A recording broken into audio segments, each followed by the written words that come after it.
El asesinato a sangre fría del policía del pueblo. El hombre detrás de la masacre de una pandilla. Y lo que el mayordomo realmente vio durante un intento de robo en una casa. Todos estos crímenes involucraron armas y todos pusieron a prueba el ingenio de los detectives. Pero en cada caso, la ciencia de la balística fue capaz de hacer una contribución crucial. Las propias armas de los criminales contaron toda la historia.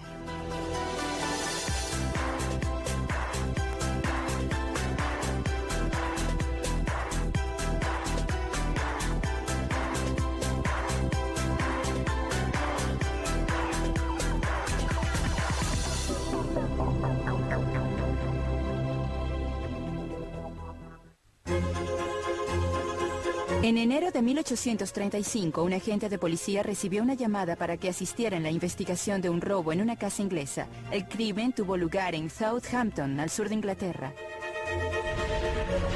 La familia no estaba en casa y la policía recibió la llamada del mayordomo. Su historia fue dramática. Al parecer había ahuyentado a un par de ladrones armados. Gracias a Dios están aquí. Eran dos hombres y entraron por la fuerza. Cuando despertó, los encontró en la casa. Alcanzó su arma para defenderse, pero uno de los ladrones le disparó. El disparo salió desviado, y a pesar de que eran más que él, los persiguió, forzándolos a abandonar la casa con las manos vacías.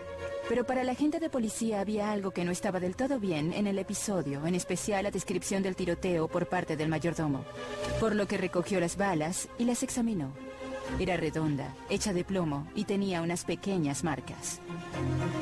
Al buscar otras pistas en la casa, encontró el molde de las balas del mayordomo. Las marcas en la bala parecían corresponder con las marcas del molde.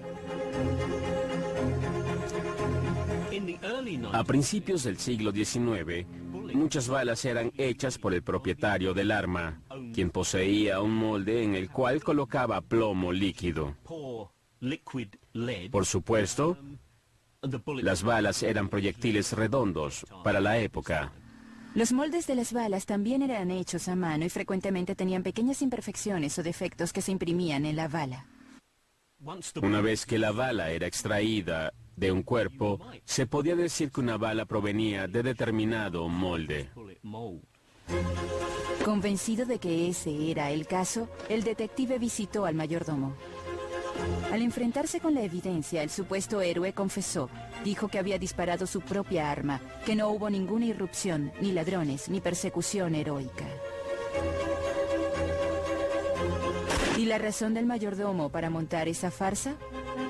Trataba de impresionar a su novia y quizá hasta recibir una recompensa de sus empleadores. Hoy en día quizá habría recibido cargos por hacer perder el tiempo a la policía, pero para entonces no existían tales cargos. Sin embargo, se le hizo ver como un completo tonto y fue despedido. Quizá fue suficiente castigo. Pero la importancia de lo que había sido un asunto menor y hasta un poco divertido al sur de Inglaterra fue que el crimen había sido resuelto usando evidencias balísticas.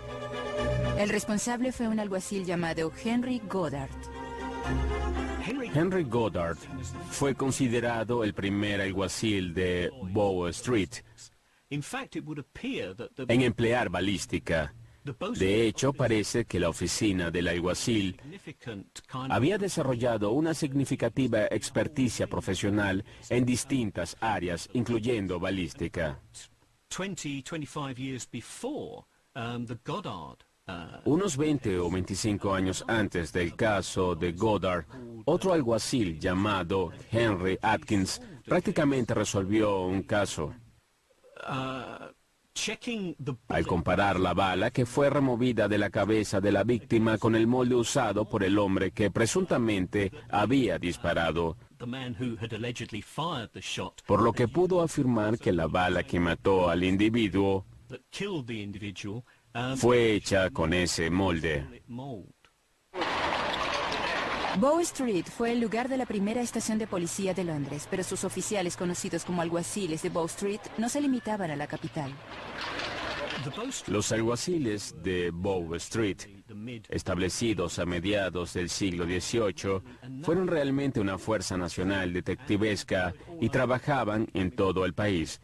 La gente tendía a pensar en ellos como una fuerza con origen en Londres. De hecho, they are employed Eran contratados por particulares, por magistrados, por todo tipo de personas, por quienes pudieran pagar por ellos en todo el país. Poseían una gran experticia profesional que se desarrolló y se transmitió de uno a otro en el tiempo. Y esta experticia ciertamente estaba en demanda. A mediados del siglo XIX, las armas se estaban haciendo cada vez más precisas y accesibles. Era más fácil matar a alguien y en cierto modo era menos personal.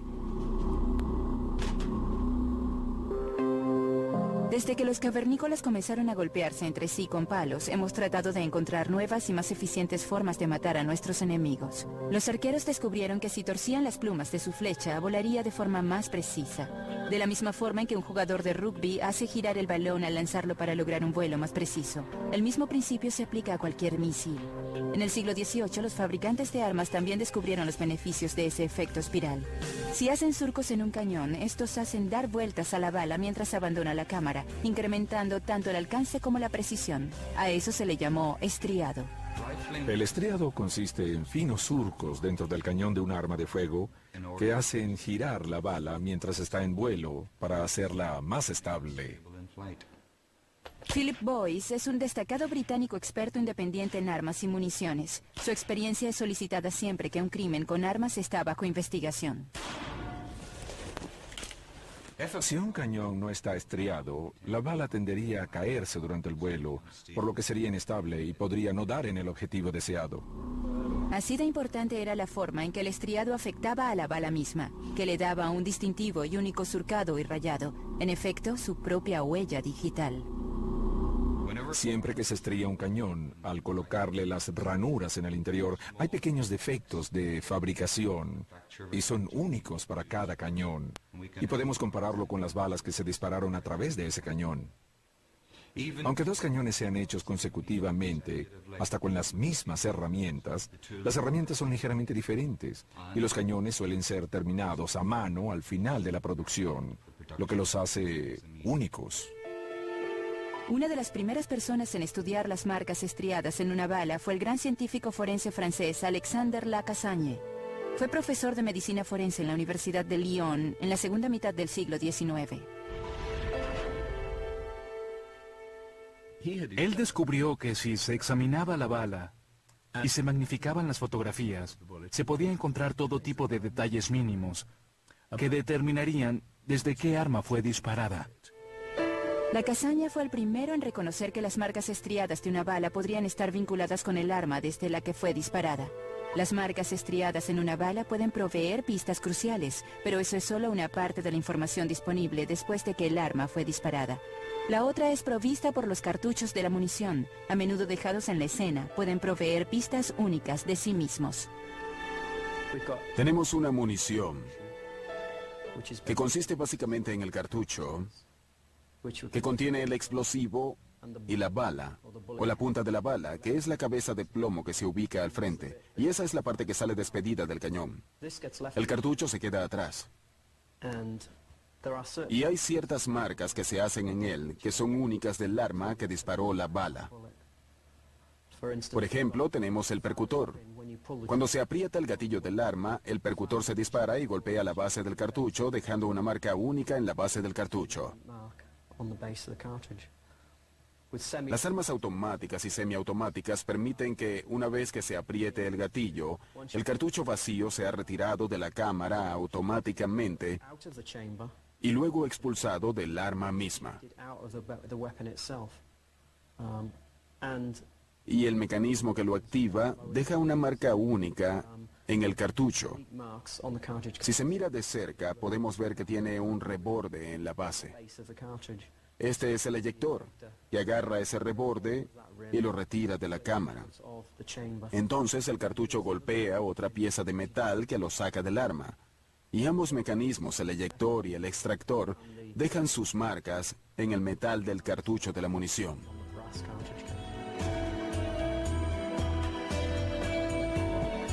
Y fue la identificación de esas pequeñas marcas en un cartucho lo que condujo a los detectives hasta el cruel asesino de un policía. Para principios del siglo XX, las fuerzas policiales estaban comenzando a darse cuenta de que la tecnología y la ciencia podían ayudar a atrapar criminales. Las huellas digitales comenzaban a destacar y la tecnología balística mejoraba constantemente. Los científicos también se dieron cuenta de que la bala dejaba pistas cuando impactaba en su objetivo. Se le llamó balística terminal.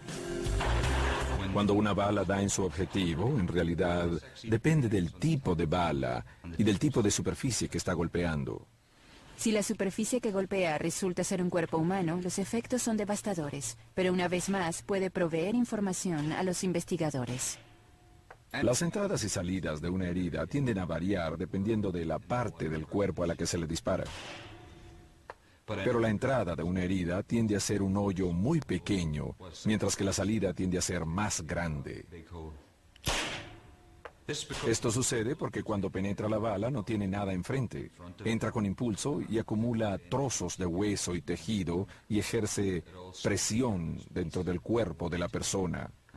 Por lo tanto, cuando sale, tiende a hacerlo a través de un gran hoyo. Uno de los primeros casos en los que se usaron evidencias de balística terminal para atrapar a un asesino tuvo lugar en Cleveland, Texas, en 1903. Es recordado como el asesino de la granja Moat. Samuel Herbert Dougall era un mujeriego con varios matrimonios en su haber, inestable en cualquier empleo y que había estado en prisión por fraude. En 1898, Dougall, quien se había separado de su tercera esposa, conoció a Camille Cecile Holland, una acaudalada soltera de 56 años. Reconociéndola como su próxima fuente de sustento, comenzó a enamorarla. La señorita Holland era una mujer brillante e independiente, pero como muchas otras cayó bajo el hechizo de Dougall. En 1899 compró una granja cerca de Cleveland, en Essex, por el costo de $3,100. Pretendían vivir juntos en la granja de Moat House como marido y mujer. Dougall le preguntó si la propiedad podía estar a su nombre. Camille se rehusó, por lo que la propiedad era legalmente suya. Entonces el señor y la señora Dougall se mudaron a su nueva casa con una criada llamada Flory. Como era de esperarse, Dougall no perdió tiempo en hacerle insinuaciones indecentes. La señorita Holland se dio cuenta, lo que ocasionó un gran altercado. El viernes 16 de mayo, la señorita Holland y Dougall salieron de la granja Moat House para ir de compras al pueblo.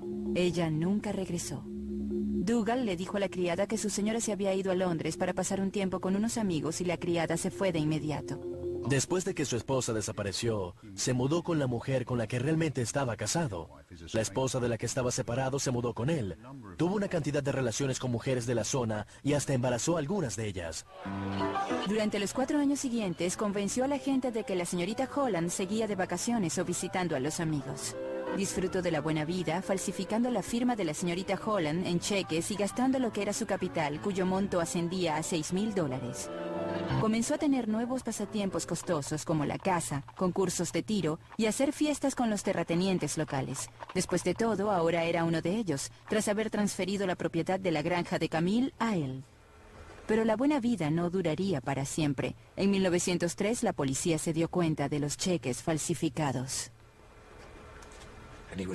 De hecho, fue arrestado por oficiales de la policía en el Banco de Inglaterra cuando intentaba cambiar un cheque. Ahora que estaba bajo custodia, hubo oportunidad de comprobar exactamente qué había sucedido con Camille Holland, por lo que la policía comenzó a buscar en la granja. Al poco tiempo comenzaron a dragar uno de los drenajes y encontraron el cuerpo de Camille Holland. El cuerpo fue llevado a la granja, pero no estaba en buenas condiciones. La policía pidió a la Oficina Central de Patología que lo examinara. Le dijeron que había muerto de un disparo en la cabeza. Dougall fue culpado de asesinato y los medios se interesaron de inmediato en los espeluznantes detalles del caso. Pero Dougall ya tenía lista su defensa. Finalmente, después de que el cuerpo fue encontrado, Dougall aseguró que había salido hacia el basurero, había tomado el arma para descargarla y ésta se disparó. Afirmaba que había sido un accidente y que después había entrado en pánico y enterrado el cuerpo en el drenaje. La policía tenía que desmentir esta teoría, pero no tenía los medios para hacerlo. Le pidieron ayuda al propietario de la armería Churchill, que quedaba cerca de la sede de la policía. Edwin Churchill no era un testigo experto, pero conocía sus armas. Se le preguntó si podía determinar cómo murió Camille exactamente. Examinó el cráneo, que tenía un hoyo bastante grande. No lograba entender por qué era tan grande, porque normalmente se tiene uno del tamaño de una bala. Entonces lo que hizo fue comprar el cráneo de una oveja. Y luego intentó hacer varios hoyos disparándole desde varias distancias. Descubrió que a 60 centímetros lograba un hoyo pequeño. Siguió consiguiendo hoyos pequeños hasta que el cañón estaba a 15 centímetros y cuando aló el gatillo abrió un gran hoyo en el cráneo de la oveja. Este efecto no es causado por la bala, sino por el arma. A una distancia más corta, haciendo contacto o muy cerca de hacerlo, obtenemos un rebufo que hace que el hoyo de entrada sea más grande.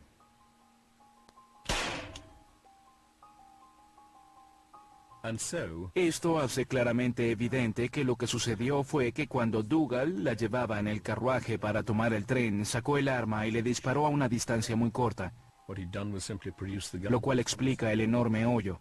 Por supuesto, esto convenció completamente al jurado y Dougal fue llevado a la horca.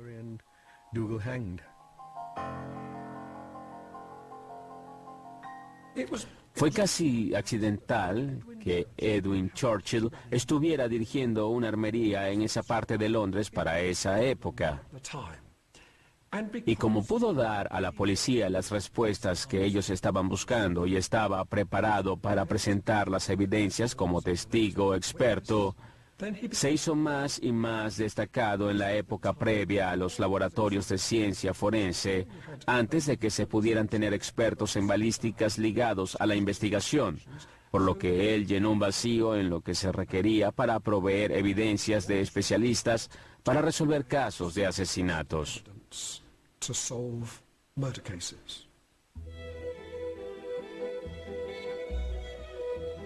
Edwin Churchill murió en 1910 y su armería, que estaba situada en Edgar Street en Strand, Londres, pasó a su sobrino Robert.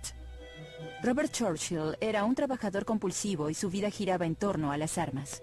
Esta obsesión terminó siendo extremadamente influyente en el desarrollo de la balística como una ciencia. Robert Churchill se convirtió en el destacado experto en armas de fuego al que se recurría para resolver muchos casos de balística. Había estudiado las armas de fuego, conocía el patrón del estriado y el calibre de muchos tipos de armas, porque su negocio era el de coleccionar diferentes armas y entender cómo funcionaban. Robert Churchill dedicó horas de meticuloso trabajo en la investigación y catalogación de armas y municiones.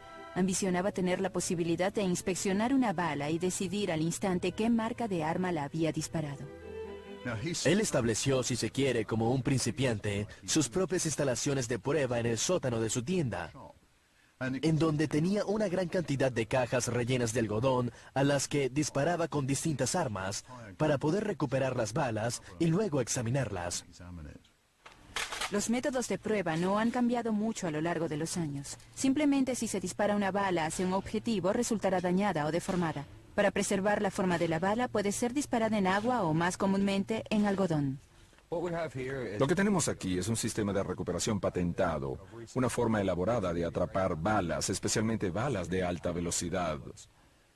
Básicamente es un sistema de frenos para balas. Cuando se dispara una bala pequeña, atraviesa la primera capa de espuma y queda encapsulada en este material. El punto crucial de esto es que si tenemos una bala de plomo muy blanda y es desacelerada muy rápidamente, las fibras dañarán la bala. Entonces lo que en realidad tenemos que hacer es desacelerarla por etapas.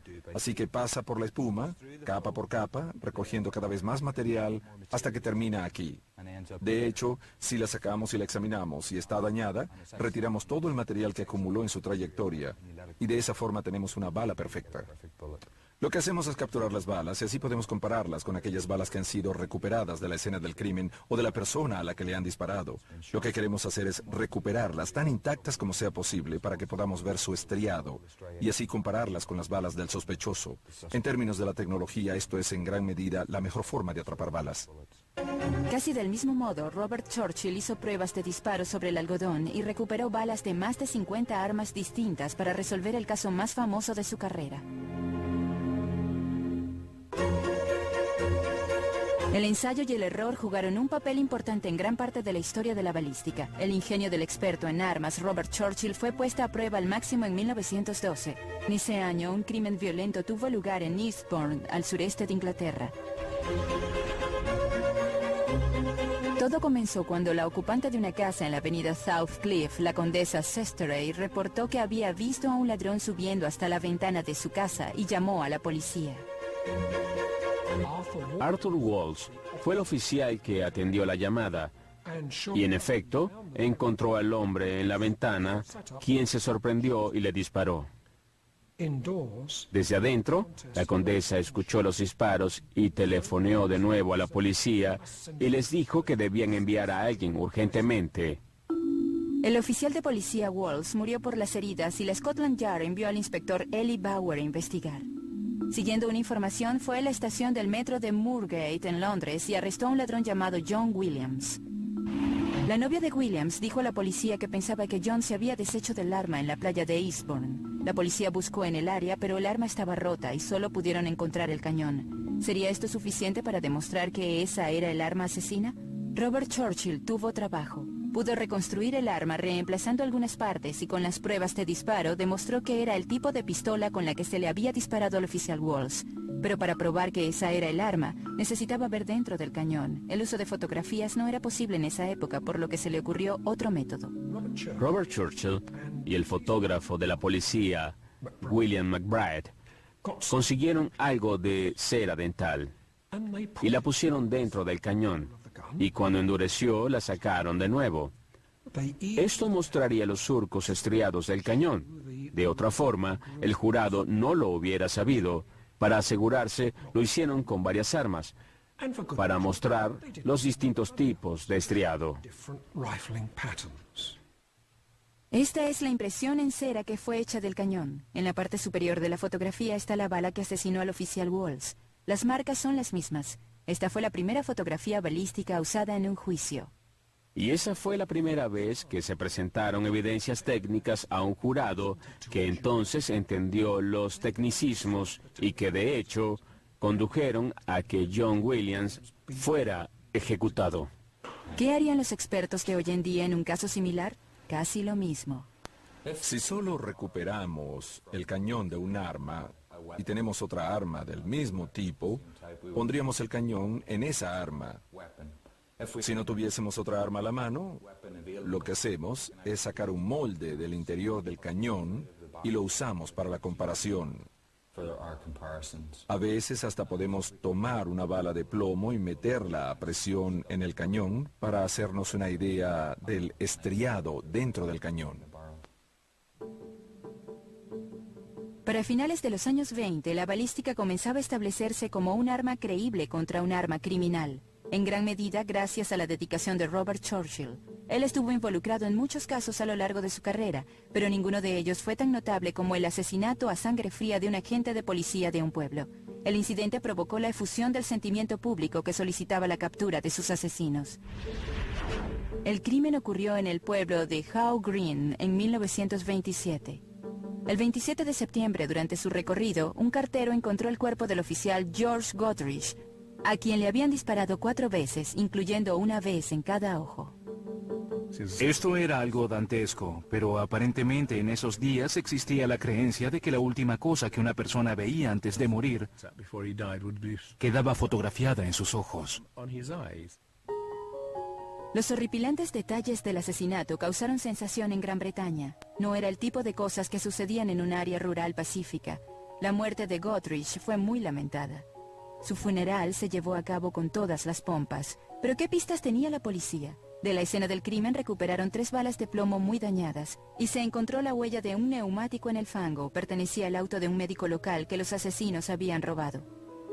El auto fue encontrado abandonado en Londres. Bajo el asesinato, la policía encontró un cartucho vacío que dio información más útil que las balas. Robert Churchill lo examinó y descubrió que tenía una marca distintiva causada por la recámara.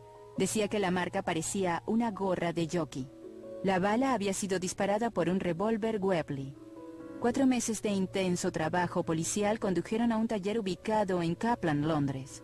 Su propietario era Frederick Guy Brown, quien tenía antecedentes por robos violentos y se sabía que portaba armas. En la cochera la policía encontró un gran repertorio de armas, municiones y fármacos robados del auto del médico. A su regreso arrestaron a Brown por el robo del auto. Pidió ir al baño y cuando trató de cerrar la puerta, la policía la empujó y la abrió. Con lo que tuvieron suerte porque cuando revisaron el tanque del retrete no tenía agua, pero tenía $4,000 y un arma cargada. En la puerta del auto que estaba usando encontraron otra arma. Esa era una Webley. Churchill hizo pruebas de disparo con la Webley que se encontró en el auto y produjo una marca idéntica a la encontrada en el cartucho. Solo para asegurarse, Churchill hizo la prueba con otras 50 Webleys. Ninguna reprodujo la marca. Brown tenía un cómplice en el asesino, William Henry Kennedy. La policía lo arrestó en Liverpool. Él también tenía un arma con la que le disparó al oficial que iba a arrestarlo, pero por suerte se encasquilló. Claramente Brown y Kennedy eran hombres muy peligrosos. Su juicio comenzó el 23 de abril de 1928 y las evidencias presentadas por Robert Churchill convencieron al jurado de su culpabilidad. Ambos hombres fueron enviados al patíbulo. Para ayudar a la presentación de la evidencia en este caso, Churchill usó su nuevo microscopio de comparación, que había sido construido según sus especificaciones después de una visita a la Agencia de Balística Forense de Nueva York. Bajo este poderoso microscopio se encuentran 2 balas, listas para que se comparen los diferentes surcos de cada una.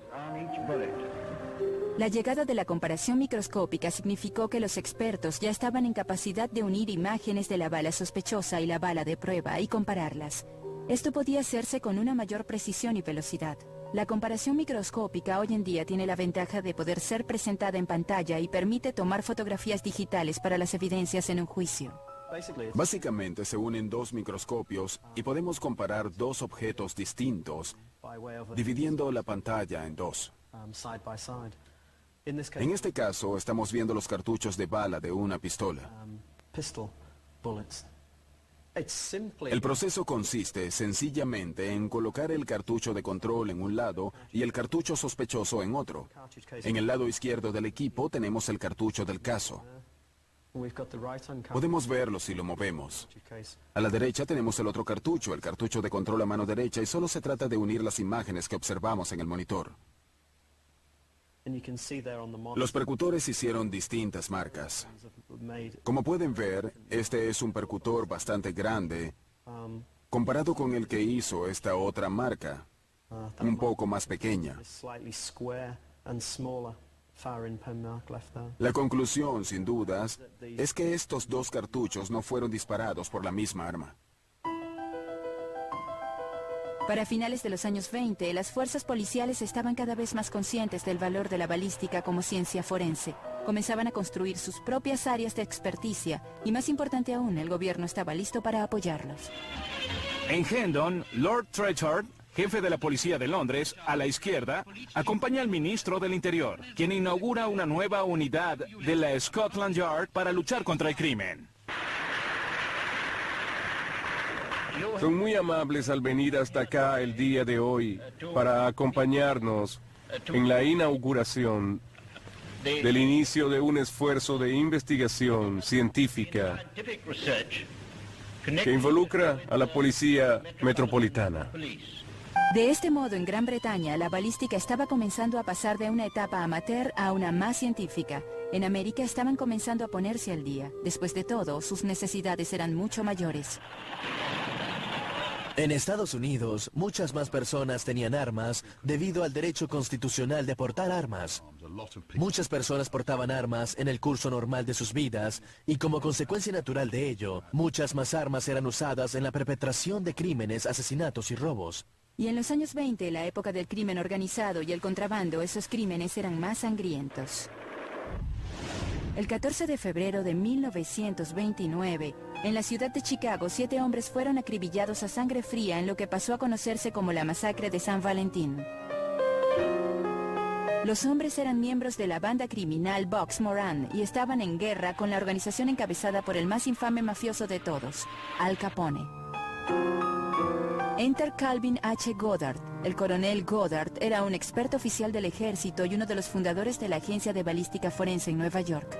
Bajo Goddard, la agencia se convirtió en un lugar clave de información balística. Con los años creó la base de datos de balísticas más grandes de su época. La masacre de San Valentín ocasionó una protesta pública, especialmente cuando se rumoró que habían sido oficiales de la policía los que habían ejecutado los asesinatos.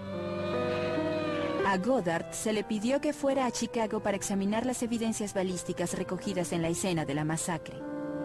Era la mayor cantidad de municiones que examinaba en su vida. 70 cartuchos vacíos de pistolas Colt 45, 14 balas en el piso, 39 en los cadáveres y 47 fragmentos de balas. Fue capaz de concluir que a los hombres se les disparó con 2 pistolas ametralladoras Thompson. Esta es una pistola ametralladora Thompson de 1921. De hecho, tiene adaptada una recámara que contiene hasta 100 cartuchos. Puede hacer un solo disparo o puede colocarse en automático. Realmente es muy fácil de usar.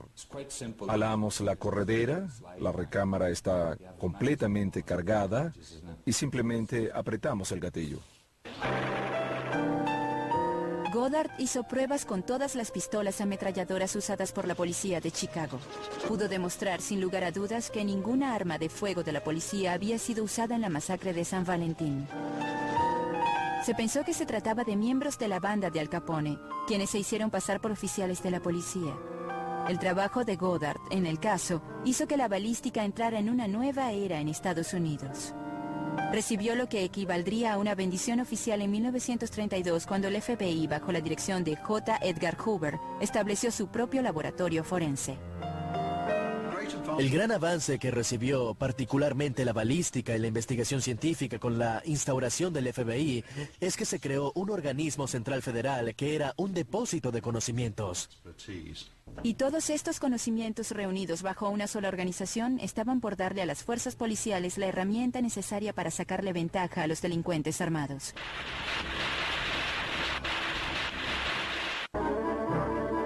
Para 1960, la ciencia balística ya había recorrido un largo camino. Los forenses y expertos en armas eran capaces de analizar las evidencias más eficazmente. Los registros de municiones y armamento eran actualizados con regularidad. Por lo general podían estar al día con los avances tecnológicos de las armas, pero ocasionalmente llegaba un caso que representaba un nuevo reto, uno que metía en un enredo a los expertos en balística.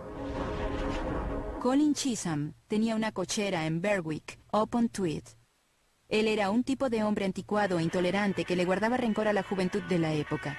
Le molestaba su falta de respeto, sus ropas y en particular odiaba su música estridente.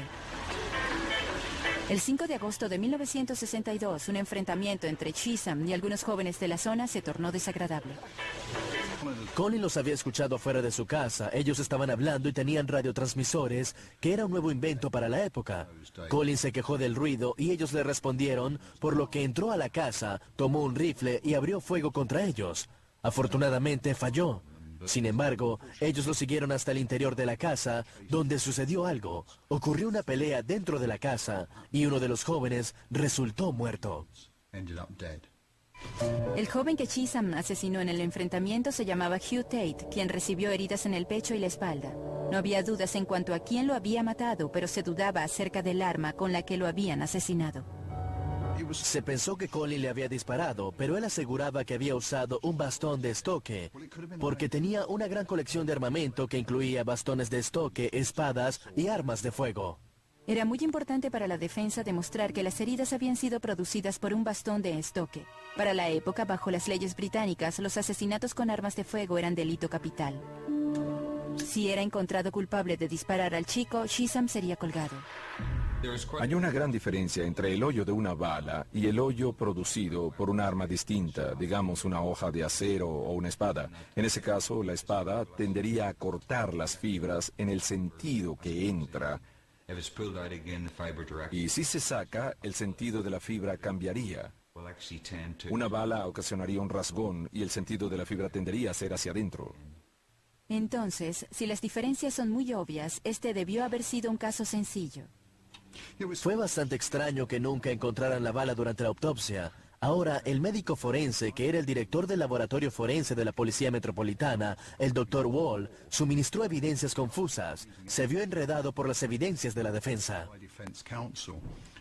No fue capaz de identificar de un modo convincente si había sido una herida de bala. De hecho, le mostraron una variedad de hoyos hechos en diversos materiales para que señalara cuáles habían sido hechos con espadas y cuáles con balas, y no fue capaz de decir la diferencia para pasar la prueba. El Dr. Wall no fue capaz de convencer al jurado de que se había utilizado un arma y el veredicto fue homicidio involuntario. Después del caso, me temo que hacia el atardecer hizo algunos experimentos, porque por supuesto las balas se endurecen con un metal llamado antimonio. Donde impacta la bala, generalmente se consiguen rastros de ella, por lo que usó un microscopio electrónico, que era un dispositivo totalmente nuevo para esos días, y al revisar el material alrededor del hoyo, encontró señales de antimonio, lo que significaba que el hoyo había sido causado por una bala. Entonces pudo haber sido muy tarde para evitar que Colin Chisholm burlara la horca, pero fue un paso más para la ciencia balística. Pero la balística no siempre se basa en las características de las balas o los efectos que tienen en sus víctimas. A veces son las mismas armas las que proveen las pistas, las piezas centrales de las evidencias dadas en los juicios, las que influyen en el jurado y deciden el destino de los acusados. Esto no fue más cierto que en el caso de uno de los más infames asesinatos británicos de los últimos años. En agosto de 1985, atendiendo a una alerta, la policía entró por la fuerza en una granja en el pueblo Thorson Darcy, en Essex. Allí encontraron los cuerpos del señor y la señora Neville Bamber y el de su hijastra Sheila y los mellizos de esta última, Nicholas y Daniel. En las manos de Sheila, la policía encontró el rifle calibre 22 que los había matado a todos. Este es un rifle calibre 22 con sistema de carga y alimentación por mecanismo de cerrojo. Los cartuchos son alimentados por una pequeña recámara que se coloca en la base. Luego el cerrojo introduce el cartucho en ella y se dispara. Se tiene que extraer manualmente el cartucho vacío y si hay más cartuchos en el cargador, estos caen en la recámara y se puede seguir disparando. El hijo adoptivo del señor y la señora Bamber, Jeremy, fue el que dio parte a la policía y dijo que había recibido una llamada de su padre para decirle que Sheila, quien tenía un historial de problemas mentales, había enloquecido y trataba de matarlos a todos. Sheila fue modelo y era conocida en el medio como Bambi. La prensa inmediatamente colocó en los titulares: ¿quién mató a Bambi? La policía de Essex le creyó a Bamber desde el momento en que llegó a la escena. La policía nunca cuestionó su historia sobre cómo su hermana había masacrado a su familia y luego se había suicidado. Sheila tenía un historial médico de enfermedad mental y depresión, por lo que no era exagerado imaginarse que podía haberse comportado de esa manera. La salud mental de Sheila parecía ajustarse a lo que había sucedido, pero había algunas cosas que no encajaban. Las víctimas habían recibido varios disparos. ¿Por qué nadie oyó ninguno? Más interesante aún, Sheila parecía haberse disparado a sí misma 2 veces, una vez en el mentón y otra en el cuello. ¿Cómo recargó el arma después de hacerse la primera herida? Luego, un familiar encontró un silenciador de 15 centímetros escondido en la casa. Esto parecía responder la pregunta de por qué nadie había escuchado ningún disparo. Un silenciador, como todo el mundo lo llama, también es conocido como amortiguador de sonido y se coloca al final del rifle. Lo que hace es controlar la expansión de gas y por consiguiente del sonido cuando la bala abandona la boca del cañón. Pero si Sheila había usado el silenciador, ¿quién lo removió del arma posteriormente? La novia de Jeremy Bamber, Julie Mockford, quien lo apoyó durante el funeral de la familia, fue a la policía con una historia aterrorizante. Aseguró que Jeremy le había hablado acerca de deshacerse de su familia para quedarse con la herencia. Bamber se lo había confesado y ella no pudo vivir sabiendo que su pareja era un asesino despiadado. Bamber fue arrestado, pero su defensa aseguró que Mockford buscaba vengarse debido a que Jeremy la había dejado, por lo que la evidencia balística iba a ser crucial. La policía encontró huellas dactilares de Bamber en el rifle. Él aseguró que había usado el arma para cazar unos conejos poco antes. A diferencia de Jeremy, Sheila no había usado el arma. Examinaron sus manos y sus uñas estaban perfectamente arregladas, sin ningún daño, lo cual era poco probable si hubiese tenido que recargar el arma.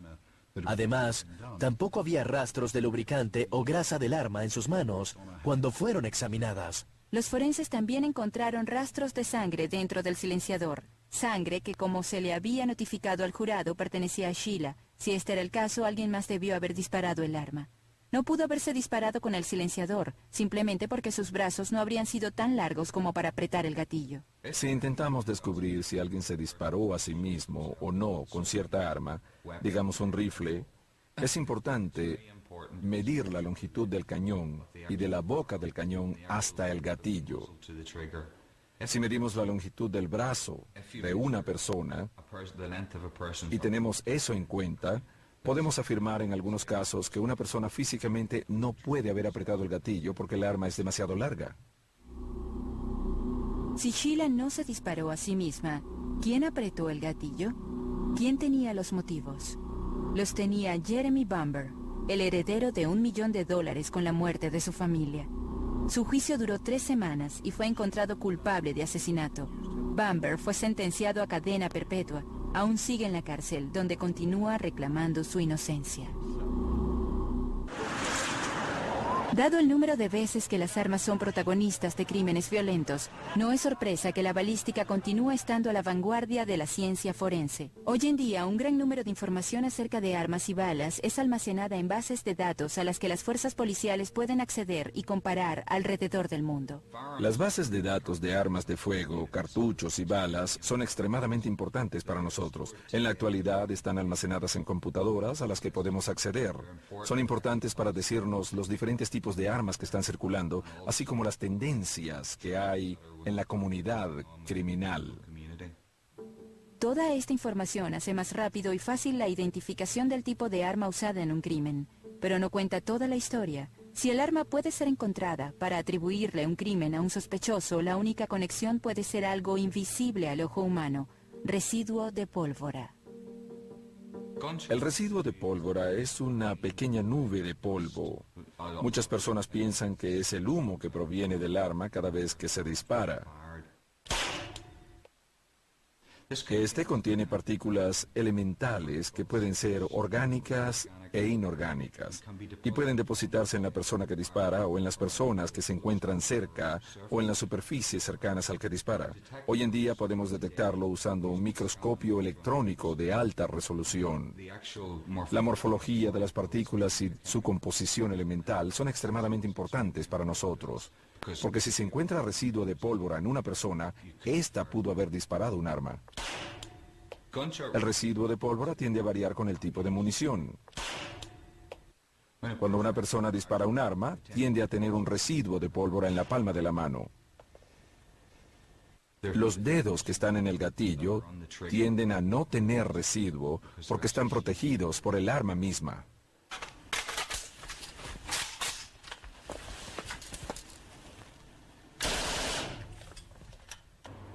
Fueron estas diminutas partículas de residuo que cerraron controversialmente el caso de la investigación del asesinato de una de las presentadoras de la BBC, Jill Dando. El crimen ocurrió en Fulham el 26 de abril de 1999. A Jill Dando le dispararon en la cabeza a quemarropa en las escaleras de su casa. Se dio inicio a una de las más grandes cacerías de asesinos de la década. 45 detectives trabajaron en forma continua, 4.000 posibles testigos fueron interrogados y 500 sospechosos potenciales fueron descartados. En una inspección de la escena del crimen se descubrió un cartucho Remington de una pistola Browning semiautomática, 9 milímetros. El cartucho fue examinado por expertos y se descubrió que tenía unas marcas interesantes y potencialmente útiles. Hay una serie de 6 pequeñas marcas alrededor de la punta del cartucho que hacía que la bala se mantuviera en su lugar. Nuestra pregunta es si alguien reconoce esas marcas. ¿Se han manipulado municiones antes o después del hecho con marcas como estas? Obviamente, el arma había sido adaptada por quien le disparó a Jill. Pero a pesar de la solicitud de la policía y el ofrecimiento de grandes recompensas, nada pasó. 7 meses después del asesinato, se descubrió una Browning automática 9 milímetros en la orilla del Támesis. Por varias horas parecía que el arma encontrada aquí en el puente de Putney podía ser la pieza vital de la evidencia forense que los detectives han estado buscando. El arma semiautomática estaba envuelta en una edición del Daily Express de fecha de 24 de noviembre. Según los análisis forenses, los detectives confirmaron que esta no podía ser el arma que mató a Jill Dando. 7 meses después, la policía no tiene móvil ni arma. A pesar de la publicidad que rodeaba el caso y las cientos de declaraciones del público, la policía no había podido avanzar en la investigación. Fue más de un año después que comenzaron a pensar en un sospechoso, un hombre que se hacía llamar Barry Bulsara. Ese no era su verdadero nombre. Tampoco lo eran los otros que usó, incluyendo Thomas Palmer y Stephen Mayors. Su verdadero nombre era Barry George. Tenía antecedentes por agresiones a mujeres y había estado en prisión por intento de violación. Efectivamente, era un personaje extraño. Había asumido varios nombres, incluyendo el de Freddie Mercury. Seguía a las personas. Era una de las cosas que hacía. Estaba obsesionado con las presentadoras de televisión y las celebridades, incluyendo a la princesa Diana de Gales. De hecho, en la década de los 80 fue capturado tratando de ingresar al Palacio de Kensington. Usaba un pasamontañas, llevaba una cuerda y un cuchillo de combate. La policía consiguió una orden para registrar su casa. Por lo que encontraron, la policía concluyó que Barry George era un hombre obsesionado por las celebridades. Tenía cientos de recortes de periódicos y también tenía muchos libros y revistas sobre armas y municiones. Quizá de ahí pudo haber adquirido la experiencia técnica necesaria para alterar la bala. Había cientos de fotografías sin revelar, tomadas en un triángulo que incluía la casa de Jill Dando. Las fotografías eran de personas que había seguido, principalmente mujeres. Había fotografías de presentadoras de televisión, así como de la princesa Diana. La policía también encontró un abrigo que encajaba con la descripción de uno de los testigos. En el bolsillo había fragmentos de residuo de pólvora. Los científicos forenses descubrieron que correspondían con las partículas encontradas en la ropa y en el cabello de Jill Dando. Después de 4 días de interrogatorio en la estación policial de Hammersmith, quien se hacía llamar Barry Bulsara, fue culpado de asesinato con su nombre real, Barry Michael George. El detective que encabezó la investigación, Hamish Campbell, abandonó la estación de policía sin comentarios. El juicio comenzó el 4 de mayo de 2001 y duró 2 meses. Con la mínima evidencia que se tenía para el momento y con la defensa alegando que le habían pagado para que lo hiciera, al jurado le tomó 5 días tomar una decisión. ¿Pero qué importancia tuvo el residuo de pólvora en el proceso judicial? Es difícil decir si se va a condenar o no a alguien por residuo de pólvora. Ciertamente muchas personas protestaron, las que pensaban que Barry era inocente por la minúscula evidencia forense. Sin embargo, estaba allí. De cualquier forma, en estos juicios no se puede ver solo la evidencia, sino mirar alrededor. Observen todas las demás evidencias que rodean a Barry George, su estilo de vida, lo que hizo, su falsa coartada. Antes de que la policía siquiera reparara en él, fue a algunas tiendas para intentar tener una coartada, muy torpemente, pues esto sorprendió a las personas, ya que estaba intentando hacerles decir que él había estado allí en una fecha en la que no estuvo. Barry George vivía en la mugre, en un permanente desastre que reflejaba su vida caótica y mente perturbada. ¿Pero por qué mató a Jill Dando? Hay características disfuncionales acerca de este hombre. Tenía un historial crónico de persecución, intromisión y ataques a mujeres. Creo que ese fue el desafortunado final de muchos casos con este hombre. Pero la evidencia fuerte en contra de Barry George vino de una pequeña cantidad de residuo de pólvora encontrado en el abrigo. Muchas personas creen que pudo haber sido transferido accidentalmente por los oficiales que se encontraban en la escena. Esta es ciertamente la opinión de quienes apelaron el veredicto en 2002. Sin embargo, el juez mantuvo su sentencia, pero Barry George continúa alegando su inocencia desde la prisión. El asesinato de Jill Dando fue un crimen trágico y sin motivo aparente. Para tratar de sacar algo positivo de ello, sus amigos, familiares y seguidores crearon el Instituto de Ciencia Criminal Jill Dando, con el objetivo específico de ayudar a prevenir crímenes en el futuro.